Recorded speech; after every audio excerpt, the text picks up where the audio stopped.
चोली बच्चा के तरंग देबो हाथ घुसिया के आगे छोरी है गे राखन चोली बच्चा के तरंग देबो हाथ घुसिया के तोहर हाइट छोगे छोट पिचकारी हमर मोर केना भाग नहीं तू न खराब देखा के गे गे गे गे गे रंग देबो भीतर घुसा के होली में रंग देबो भीतर घुसा के रंग देबो भीतर घुसा के होली में रंग देबो भीतर घुसा के होली में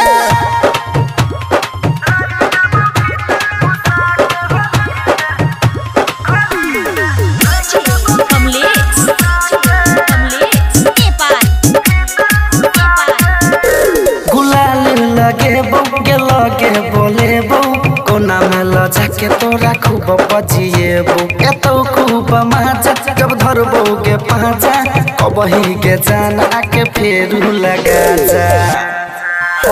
गुलाल लगेबो के लगे बोलेबो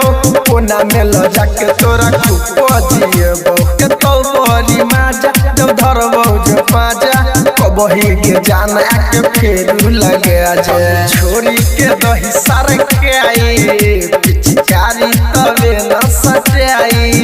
छनछने तो नहीं पर परे तो नहीं छोरी ये ना नहीं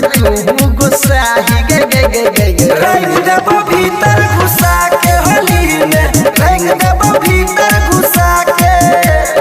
रंग देबो भीतर घुसा के होली में रंग देबो भीतर घुसा के होली में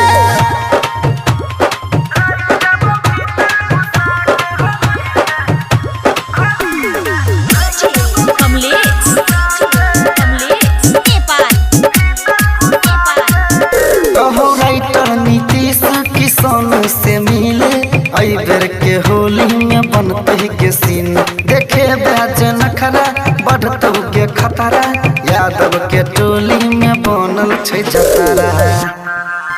कहो राइटर नीतीश किसान से मिले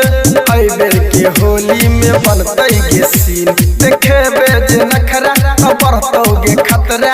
यादव के टोली में बनल छै जतरा ओए चंदू साचे छै ई बतिया तोरा परे नहीं देबो विपतिया जे तू कबही गे सब करबोगे देबो लहंगा चोली धुआई गे गे गे गे गे रंग देबो भीतर घुसा के होली में रंग देबो भीतर घुसा के रंग देबो भीतर घुसा के होली में रंग देबो भीतर घुसा के होली में presented by RLA Recording Studio रंग देबो भीतर घुसा के होली में रंग देबो